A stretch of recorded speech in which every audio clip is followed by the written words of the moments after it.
Vivienne Cordova straightened her tailored navy suit as she approached the first-class check-in counter at Singapore Changi Airport.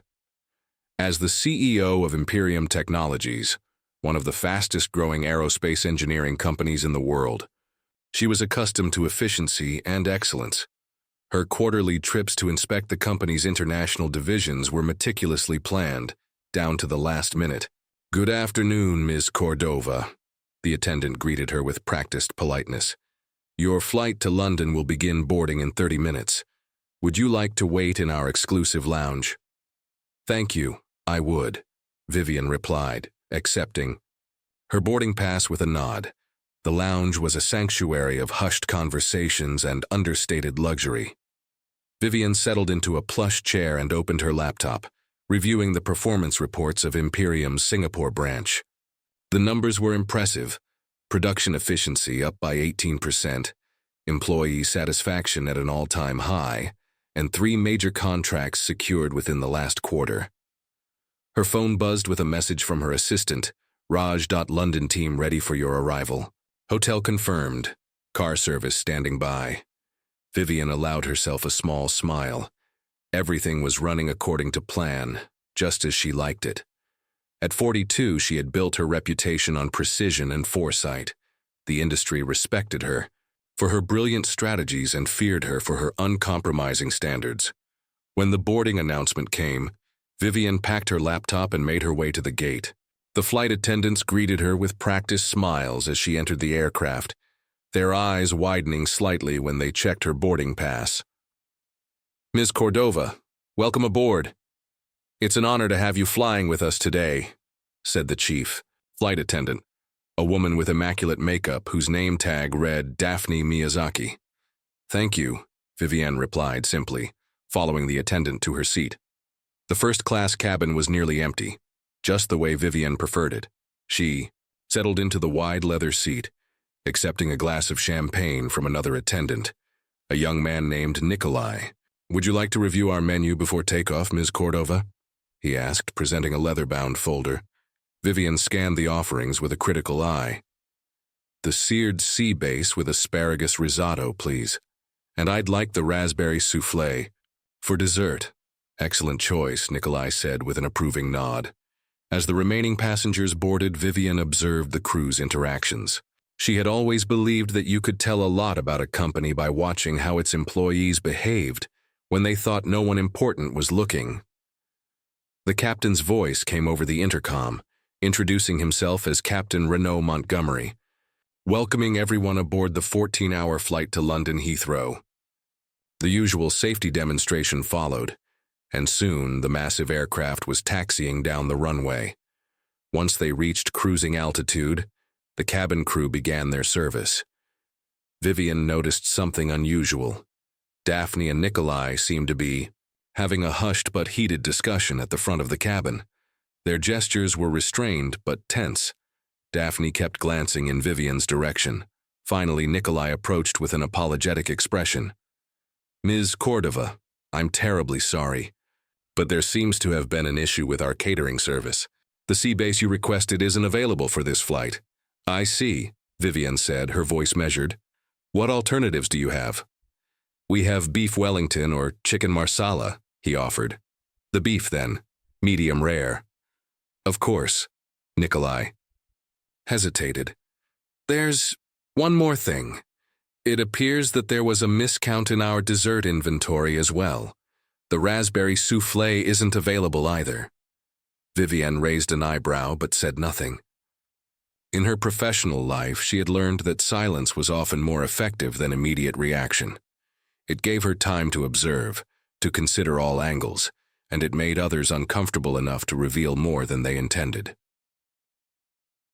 What Nikolai didn't know was that Vivian's company, Imperium Technologies, had recently acquired a controlling interest in the airline's parent corporation.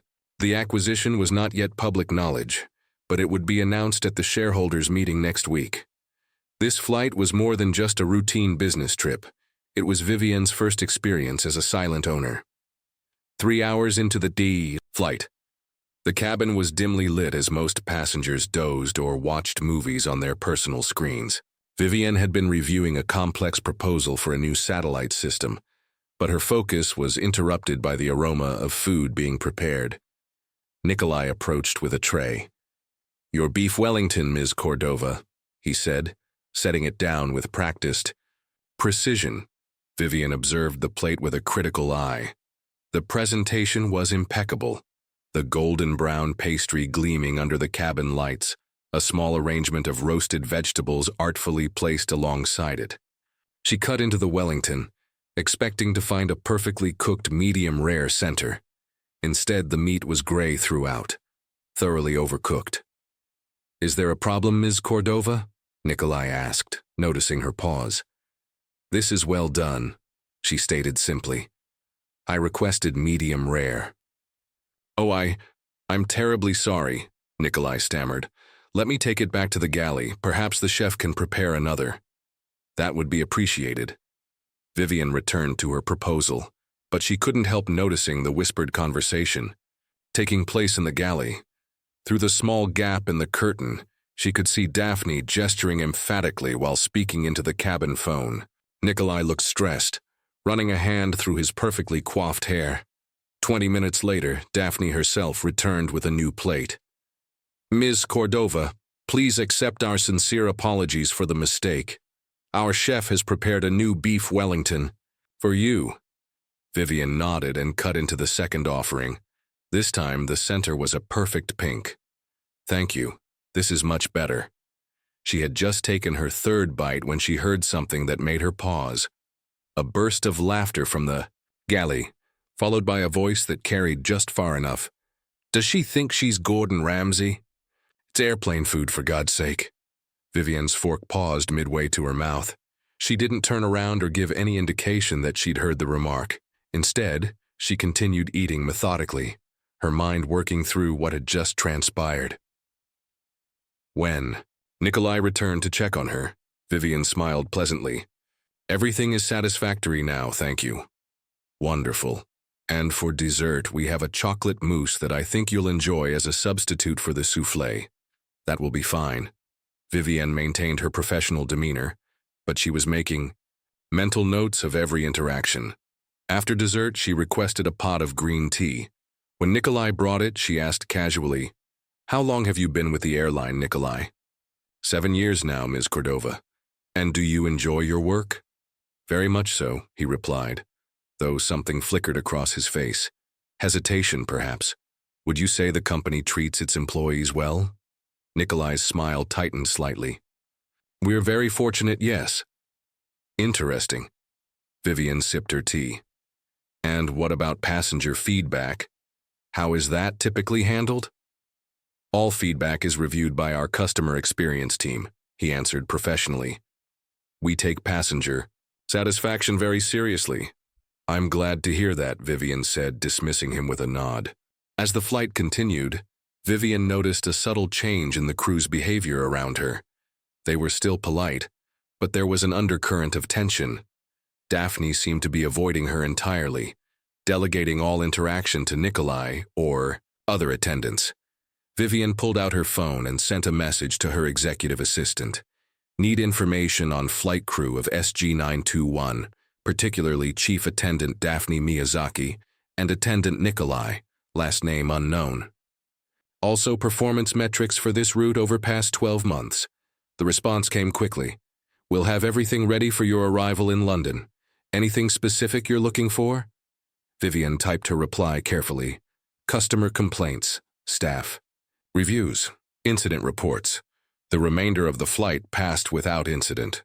Vivienne managed to get a few hours of sleep in the fully reclined seat, waking just as the captain announced their initial descent into London Heathrow. The morning light was breaking through the clouds, casting a golden glow across the cabin. Daphne made her final rounds, ensuring all seats were upright and tray tables stowed. When she reached Vivienne, she offered a professional smile that didn't quite reach her eyes. "I hope you enjoyed your flight with us, Ms. Cordova." "It's been informative," Vivienne replied, holding the attendant's gaze a moment longer than necessary. As the plane taxied to the gate, Vivienne sent another message to her assistant, Raj. "Have a car waiting. Also, I'll need to meet with Harlow Thornfield as soon as possible. Harlow Thornfield was the chief operations officer of the airline's parent company, and one of the few executives aware of Imperium's recent acquisition. After clearing customs, with her priority pass, Vivian found Raj waiting in the arrivals area, tablet in hand. "Good morning, Miss Cordova. I trust your flight was comfortable?" Raj was impeccably dressed as always, his burgundy tie matching the color of Imperium's logo. "We have some issues to address," she replied simply, following him to the waiting. Once settled in the privacy of the luxury sedan, Raj handed her his tablet. "I've compiled everything you requested about flight SG921. Vivian scrolled through the information, her expression revealing nothing. The data painted an interesting picture. 3 formal complaints about first-class service in the past month alone, all on flights where Daphne Miyazaki was the chief attendant. Nikolai Vostrov, she now had his last name, had generally positive reviews, though there were notes about his tendency to follow others' lead rather than exercise independent judgment.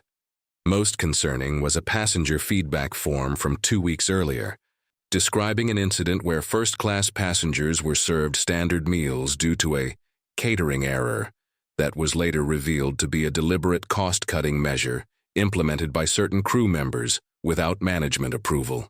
"Interesting," Vivian murmured. "And what about Captain Montgomery?" "Renault Montgomery has been with the airline for 15 years. Spotless record until recently," Raj explained.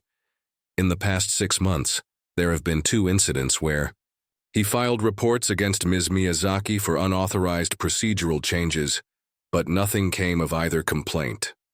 Because Ms. Miyazaki's cousin is Ophelia Claridge, the vice president of cabin services." Vivian's eyes narrowed slightly. "Nepotism. How predictable." She continued reviewing the documents. "I see our shareholders' meeting is still scheduled for Monday?" "Yes. The acquisition announcement is the first item on the agenda." "Good." Vivian set the tablet aside and gazed out at the London streets passing by. "I'd like to arrange a meeting with the entire executive team before then, and I want Harlow to bring the complete employment files for the SG921 crew." "All of them?" Raj asked, already typing the request. "Every single one," Vivian confirmed, "from the captain to the newest flight attendant." The car pulled up to the Langham London, where Vivian always stayed during her visits to the city. As they walked through the elegant lobby, Raj continued briefing her on the day's schedule. "Mr. Thornfield can meet you at 2 p.m. I've also arranged for lunch to be delivered to your suite. The London team will be ready for your inspection tomorrow at 9 a.m. "Thank you, Raj." Vivian accepted her room key from the concierge. "I'll need 2 hours to freshen up and prepare for the meeting with Harlow. Have the car ready at 1:30. In her suite, Vivian unpacked methodically, her mind processing everything she had learned. This was no longer just about a refused meal or overcooked beef. It was about systemic issues within a company that would soon be publicly associated with her own. The headquarters of Global Airways' parent company occupied the top 10 floors of a gleaming skyscraper in Canary Wharf. Vivian's car pulled up precisely at 1:55 p.m., and Raj escorted her through security to the executive elevator. "Mr. Thornfield has assembled the team as requested," Raj informed her as they ascended. "All 7 executive officers and the HR director. And the files. On the conference room table, along with the additional information you requested about employee retention rates and customer satisfaction trends." The elevator doors opened directly into a reception area where Harlow Thornfield was waiting. He was a tall man in his early 50s with salt and pepper hair and the weathered look of someone who had spent years in the aviation industry before moving to the corporate side. "Vivienne," he greeted her with a firm handshake. "Welcome to London. I must say your request for this meeting was quite unexpected. I prefer to be hands-on with all our investments, Harlow, especially the significant ones." Her tone was pleasant but left no room for further questions. "Shall we?" Harlow led them into a spacious conference room where 7 people sat around a polished mahogany table. Vivian recognized most of them from her pre-acquisition research: the CEO, Isaiah Wellington, the CFO, Marcela Diaz, the CTO, Tarun Kapoor, and others including Ophelia Claridge, the VP of Cabin Services, Daphne Miyazaki's cousin. Ladies and gentlemen, Harlow announced, I'd like to introduce Vivian Cordova, CEO of Imperium Technologies.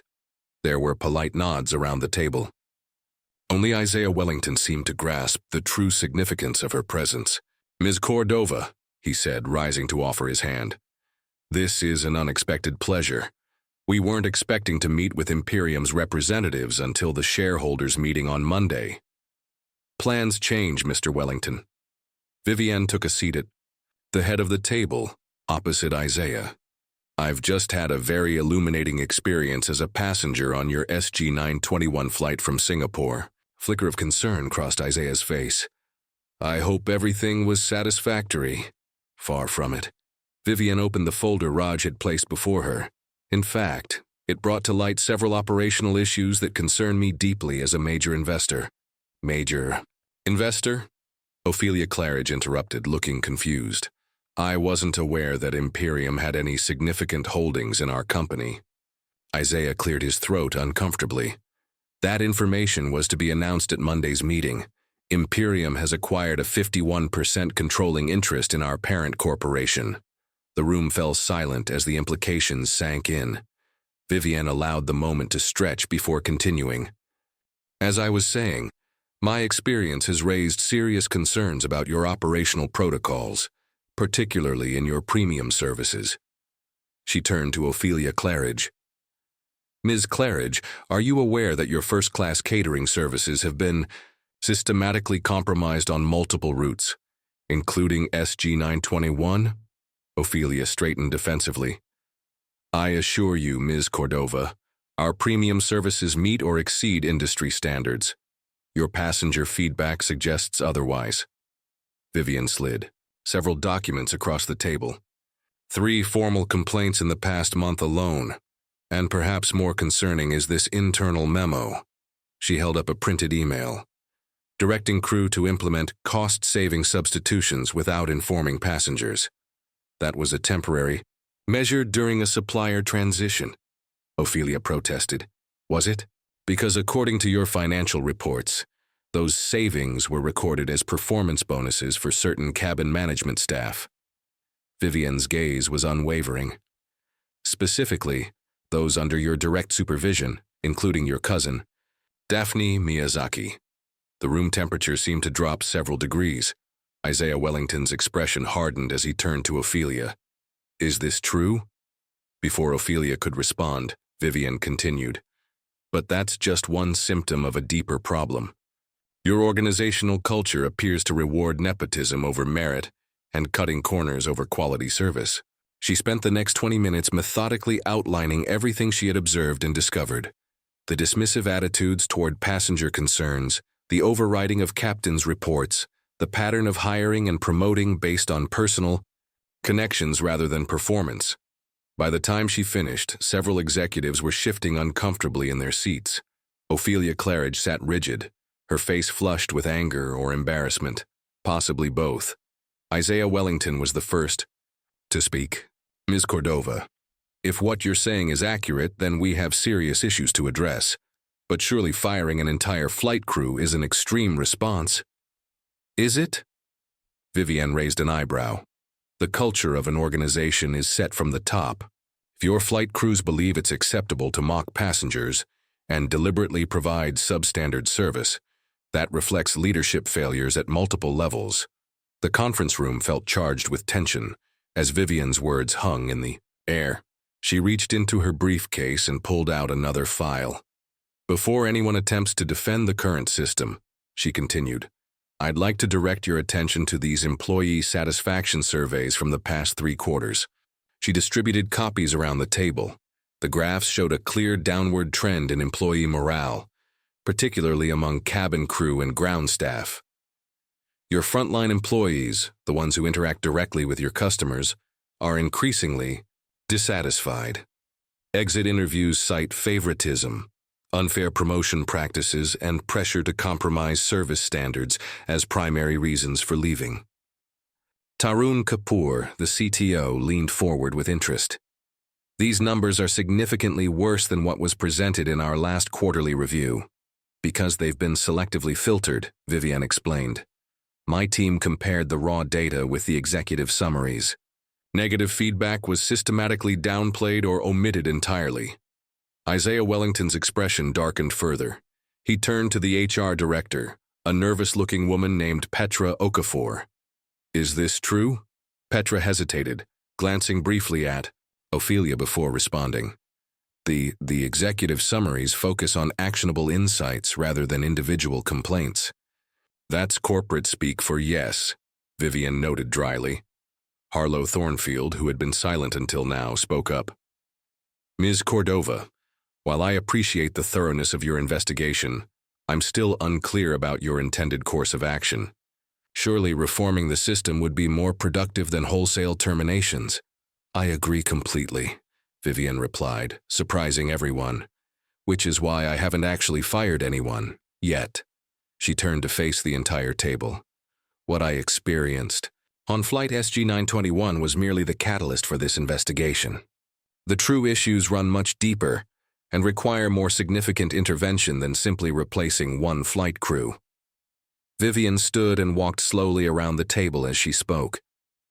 Global Airways has built its reputation on premium service and attention to detail. Your marketing materials promise unparalleled luxury and exceptional care. Yet you've allowed a culture to develop where employees feel empowered to mock customers who expect exactly what they've been promised and paid for. She stopped behind Ophelia's chair. Ms. Claridge, your department has the highest turnover rate in the company. 32% annually compared to the industry average of 14%. Did you ever wonder why? Ophelia's posture remained rigid. The demands of international service are not for everyone. We maintain strict standards. Strict standards, Vivian echoed. Or impossible ones because your own training materials contradict your operational directives.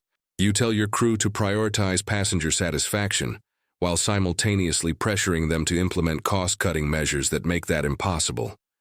She moved to the head of the table again. Ladies and gentlemen, as of Monday, Imperium Technologies will control this company. That gives me approximately 72 hours to decide whether to retain the current management team or to bring in new leadership. A tense silence fell over the room. The situation with Flight SG-921 is a perfect microcosm of the larger issues facing this organization, Vivian continued. So here's what's going to happen. Captain Montgomery and his flight crew will be brought in tomorrow morning. We will review the incidents from last night's flight together. As a case study in organizational dysfunction, she looked directly at Isaiah Wellington. And by the end of that meeting, I will have decided not just the fate of that flight crew, but of everyone in this room as well. With that bombshell delivered, Vivian closed her folder. I suggest you all spend the evening reviewing these materials and preparing honest assessments of your department's contributions to the current situation. This isn't about finding scapegoats. It's about determining who genuinely wants to be part of the solution. She stood to leave, then paused. One more thing. Captain Montgomery filed 2 formal complaints about procedural violations that were dismissed without investigation. I want to know who made those decisions and why. Have that information ready for tomorrow. As Raj held the door for her, Vivian addressed the room one final time. 9 a.m. this conference room, don't be late. At precisely 8:45 the next morning, Vivian and Raj arrived at Global Airways headquarters. The executive team was already assembled in the conference room, their expressions a mixture of anxiety and resignation. New faces had joined them. Captain Renault Montgomery, a distinguished man in his early 60s, Daphne Miyazaki, looking considerably less confident than she had on the flight, and Nikolai Vostrov, who couldn't quite meet Vivian's gaze.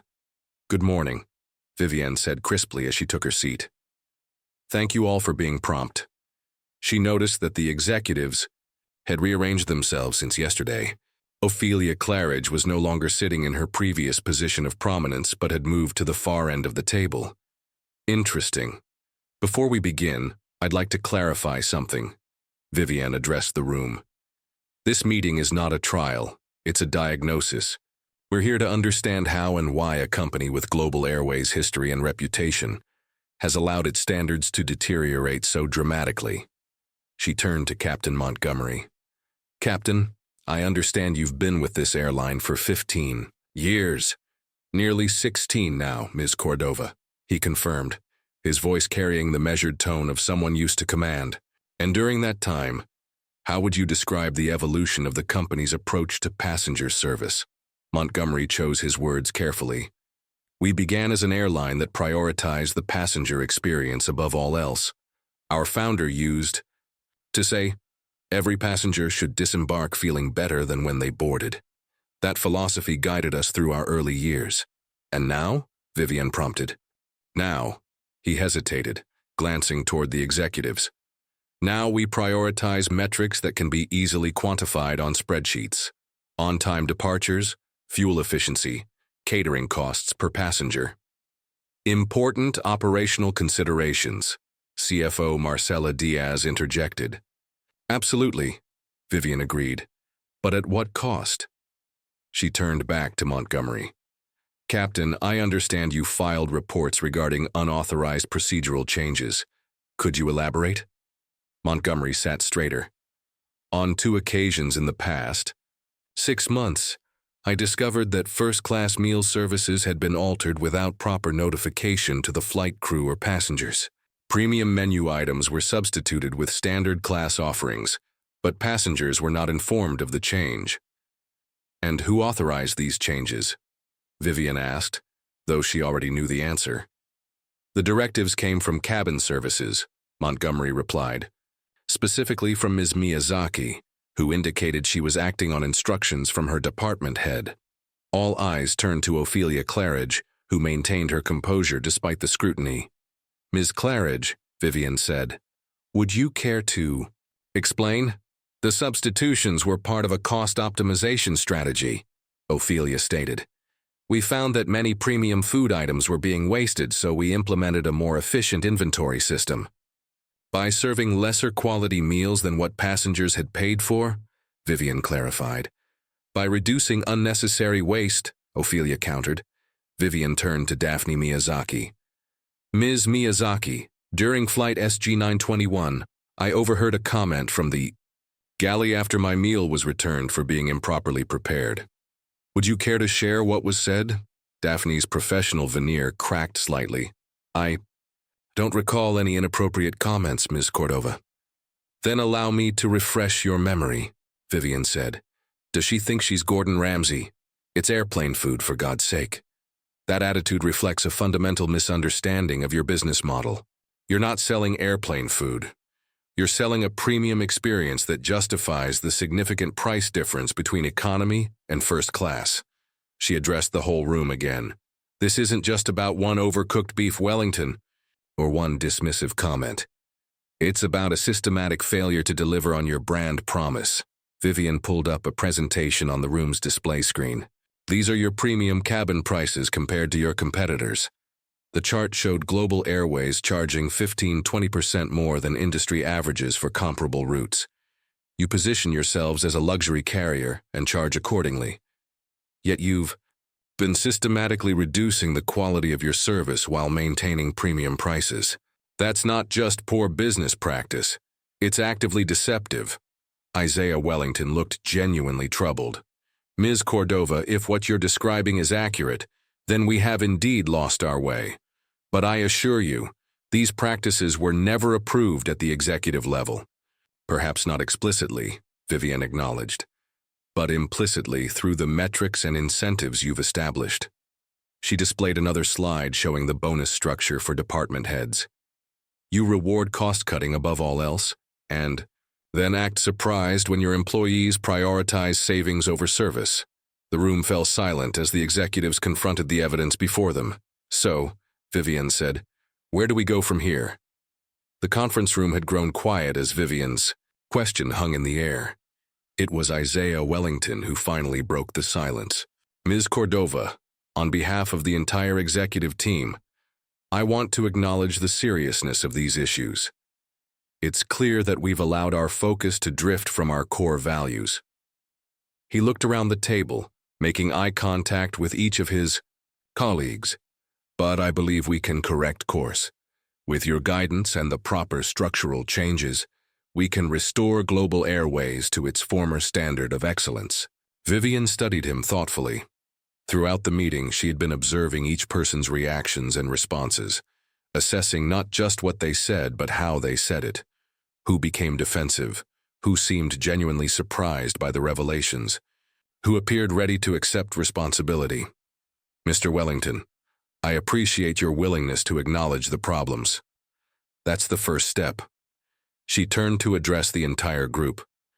I've reached a decision regarding how we'll proceed, but before I share it, I want to hear from those most directly involved in the incident that brought us here. She looked at Daphne Miyazaki. Ms. Miyazaki, after everything we've discussed, I'd like to hear your perspective.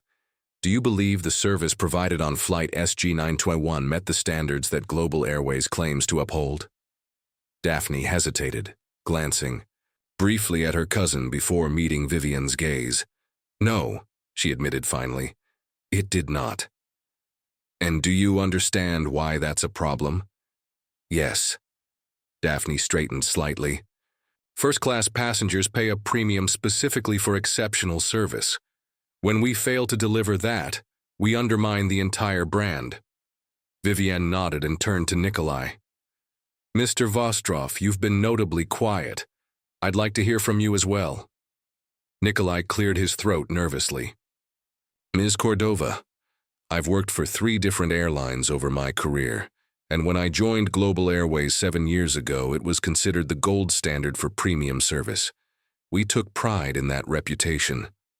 He paused, choosing his words carefully. But in recent years, there's been increasing pressure to cut corners while maintaining the appearance of luxury. It puts the cabin crew in an impossible position. Thank you for your honesty, Vivienne said. She turned lastly to Captain Montgomery. Captain, as the senior officer on Flight SG921, what do you believe needs to change? Montgomery didn't hesitate. Accountability, Ms. Cordova. From the boardroom to the cabin, we need clear standards, transparent reporting, and consequences, both positive and negative, that align with those standards. Vivian smiled slightly. Well said. She stood and walked to the window, gathering her thoughts as she gazed out at the London skyline. When she turned back, her decision was made. Here's what's going to happen, she announced. Effective immediately, Global Airways will undergo a comprehensive restructuring. This will not be a cosmetic exercise or a simple reshuffling of titles. It will be a fundamental reconceptualization of how this airline operates. She began outlining her plan, direct and unequivocal. First, we will establish a Service Excellence Division with direct reporting lines to the CEO. This division will be empowered to audit any flight, any service at any time, with findings reported directly to executive leadership. Second, the bonus structure for all management positions will be revised to equally weight customer satisfaction, employee retention, and financial performance. No more incentives that encourage sacrificing quality for cost savings. Third, we will implement an anonymous reporting system for all employees to flag concerns without fear of retaliation. Captain Montgomery's reports should never have been dismissed without thorough investigation. Vivian walked slowly around the table as she continued. As for personnel changes, she paused behind Ophelia Claridge's chair. Ms. Claridge, your resignation will be effective as of close of business today. Your replacement will be selected based on merit, experience, and demonstrated commitment to service excellence. Ophelia paled but remained silent. Ms. Miyazaki, Vivian continued, you will be reassigned to our training division, not as a leader, but as a participant. You'll undergo our complete service training program alongside new hires. At the conclusion of that program, your future with the company will be reevaluated. She turned to Nikolai. Mr. Vostrov, your honesty today is noted and appreciated. You will also undergo retraining, with particular focus on leadership and decision-making. The courage to speak up when standards are compromised is essential for all our employees. Finally, she addressed Captain Montgomery. Captain, I would like to offer you a new position. Director of Operational Integrity, reporting directly to Mr. Wellington. Your experience and commitment to standards are exactly what we need during this transition. The captain looked surprised but nodded his acceptance. Vivian returned to the head of the table. As for the rest of the executive team, you have 30 days to demonstrate your commitment to our new direction.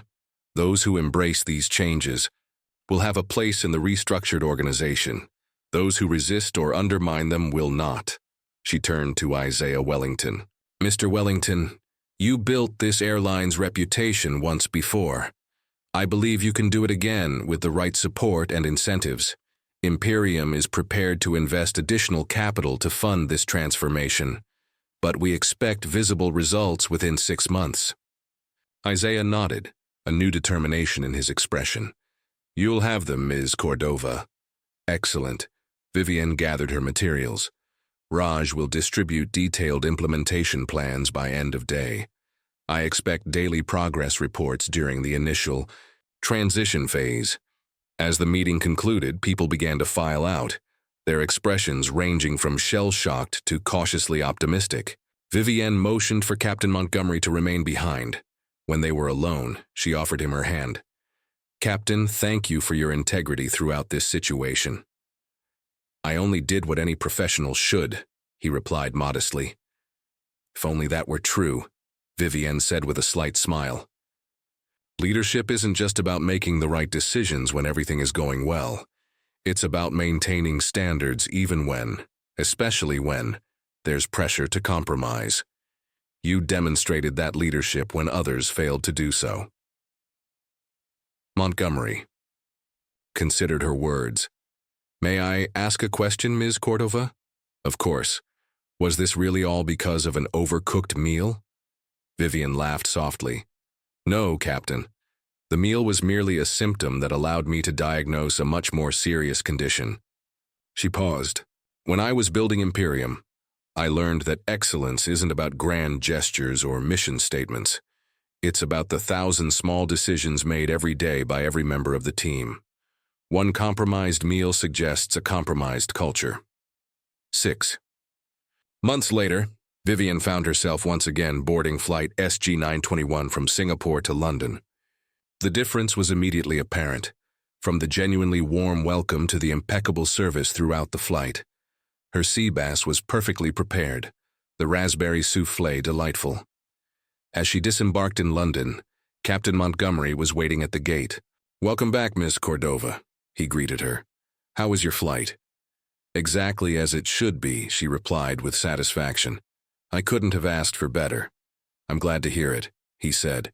We've come a long way in 6 months.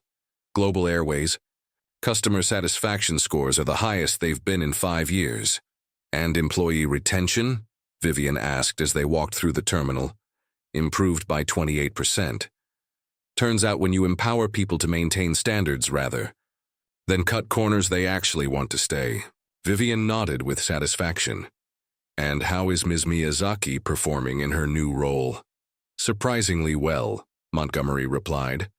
After the initial resistance, she's become one of our most effective training officers. Having experienced both sides, the pressure to compromise and now the commitment to excellence, gives her a unique perspective. And Nikolai, leading one of our top-rated first-class cabin teams now. He's implemented several service innovations that we're considering adopting fleet-wide. They reached the private lounge where Raj was waiting with Vivian's schedule for the day. It seems my investment is paying off, Vivian remarked. Not just financially, but in terms of organizational integrity. That's perhaps the most valuable return of all, Montgomery agreed. Mr. Wellington asked me to convey his regrets that he couldn't meet you personally today. He's overseeing the launch of our new Asian routes. The expansion is proceeding as planned, then? Ahead of schedule, actually. With our renewed reputation for excellence, we've been able to attract premium customers from our competitors. Vivian smiled. Excellence isn't just morally satisfying. It's good business. As she prepared to leave for her meetings, Vivian reflected on the transformation that had begun with a seemingly small incident 6 months earlier. A refused meal had revealed deep organizational flaws, but also an opportunity for meaningful change. The lesson wasn't lost on her. In business as in life, it was often the small moments that revealed the largest truths. A single meal could expose a broken culture. A single decision to demand better could begin to heal it. "Captain," she said as they parted, "I'm looking forward to my return flight next week." "We'll be ready, Ms. Cordova," he replied confidently. "Every passenger, every flight, every time. Exactly as it should be." As Vivian walked away, she felt a profound satisfaction that went beyond the successful financial investment. She had helped transform not just a company's balance sheet, but its very soul, proving once again that when excellence became non-negotiable, remarkable things could happen. The flight crew hadn't just been fired. They had been the catalyst for rebirth. Sometimes, Vivian reflected, the most powerful response to poor service wasn't simply to remove those responsible, but to rebuild the entire system that had allowed mediocrity to flourish in the first place. And that, she decided, was the most satisfying outcome of all.